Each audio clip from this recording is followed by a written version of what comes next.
8 दिवसात अतिक्रमण झाल्याशिवाय राहत नाही.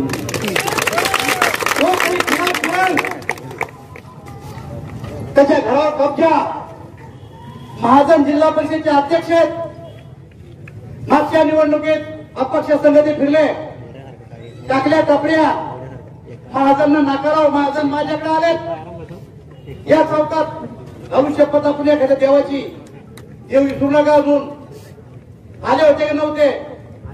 अतिक्रमण झालं का नव्हतं? अजून आहे का काढलं? आणि काय करा रे या विधानसभेमध्ये झकमार सब तेरा निकाल लिहूंगा. कोण म्हणतं मला माहित नाही.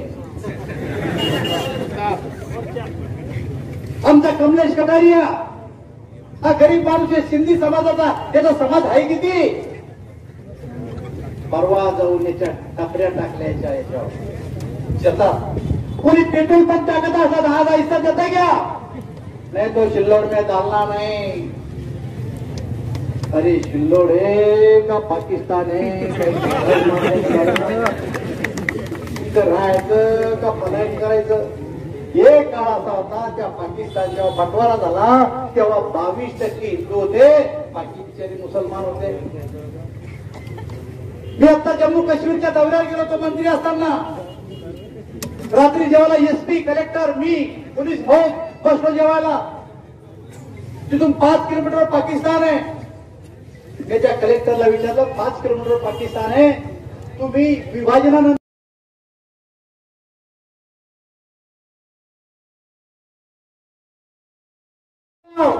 हा लढा चालू आहे.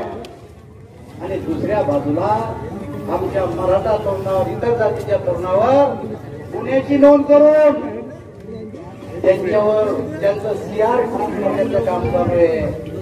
हे षडयंत्र आहे. षडयंत्र आहे. माराकुटी झाली नाही, दगडफेक झाली नाही. कोणा एखादा शस्त्र हातात आणून तिथं गणपती गोंधळ घातला, गोंधळ यांनी घातला. डोंगरगावला गोंधळ कोणा घातला? हनुमानाबद्दल काय बोलले माहितीये का तुम्हाला? कोणला कोणला माहिती? वर हात करा. माहिती ना हनुमानाचं तसं आणि गणपतीचं असं. त्या टाकळीच्या का माणसाला काय शिवाय दिला माहिती तुम्हाला? कोणला कोणला माहिती? वर हात करा. म्हणजे सगळ्यांमध्ये टाकलेला काय झालं? एक एक करून मारणं चालला. एक एक करून मारणं चालला. या शिल्लोड तालुक्यामध्ये हे वातावरण इथं शांत होणार नाही. ही आग आहे, शिवण्याच्या पोराची आग आहे. हे साऱ्या ठिकाणी आग लावल्याशिवाय राहणार नाही. ही गोष्ट लक्षात.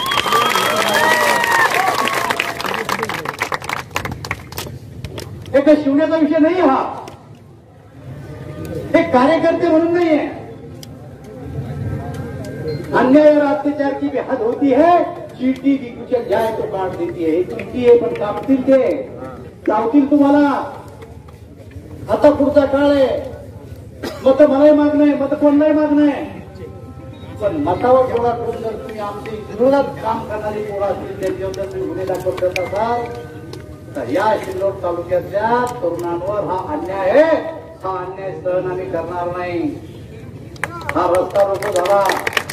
मान्यवर साहेब, या रस्ता रोकोमध्ये या पोरावर गुन्हे दाखल झाले. आमचं म्हणणं 2 मागण्या आहेत आमच्या.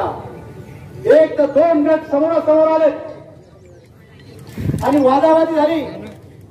राईट केस आमच्या पोरावर झाली. समोरच्या गटावर राईट केस काय साधी 107 सुद्धा झाली. 2 गट जेव्हा एकत्र येतात तेव्हा शांत करण्यासाठी पोलीसची प्रॅक्टिस आहे की वातावरण शांत राहा म्हणून दोघांवर गुन्हे दाखल केले जातात. तरी पोर आमचे म्हणून आमच्यावर गुन्हे दाखल आणि त्यांच्यावर गुन्हे दाखल नाही. हा आमच्यावर झालेला अन्याय आहे. हा जर दूर झाला नाही तर हे आंदोलन संपणार नाही. ही गोष्ट तुम्ही लक्षात घ्या. आमचे पोरं मला आता सांगत होते की लोकांची नावं आम्ही नावं देतो. ते पोरं नावं देतो तुम्हाला. त्या लोकांना तुम्ही गुन्हे दाखल करा. आणि मला असं वाटतं की जर त्या झाले त्यांच्याशी आता आमची चर्चा झाली. आमच्या ह्या ज्या भानगडी आहेत या पोरांचे गुन्हे दाखल झालेत. कोणाचं वय 18 वर्ष आहे, कोणाचं वय 20 वर्ष आहे, कोणाचं वय 25 वर्ष आहे. शिकतायत पोरं. नोकरीच्या अपेक्षेनं पोरं शिकतात. घरची परिस्थिती चांगली नाही. तर हे गुन्हेगार यांच्यावरचे मागे घेतले नाही तर उद्या यांना नोकरीमध्ये जाता येणार नाही. ही गोष्ट तुम्ही सगळेजण लक्षात घ्या. आणि म्हणून वेचून वेचून माणसं मारण्याचं काम सिल्लोड तालुक्यात चाललं. जर हे झालं नाही तर सिल्लोड तालुक्यामध्ये वातावरण खराब झाल्याशिवाय राहणार नाही. एक अन्याय आमच्यावर झाला, मुलावर गुन्हे दाखल झाले आणि आमच्या महिलाला बक्षीस देऊन तुम्ही सुट्ट्या वाजवायला लावत्या, हा सुद्धा तुमचा गुन्हा. ही गोष्ट लक्षात घ्या. अश्लीलता काय याची व्याख्या पार्लमेंटमध्ये महिलाच्या संदर्भाचे कायदे पास झाले, त्याच्यामध्ये अश्लीलतेची व्याख्या म्हणलेलं आहे. अंगाला स्पर्श करणं, मनामध्ये वाईट भावना निर्माण करण्यासाठी शब्दप्रयोग करणं,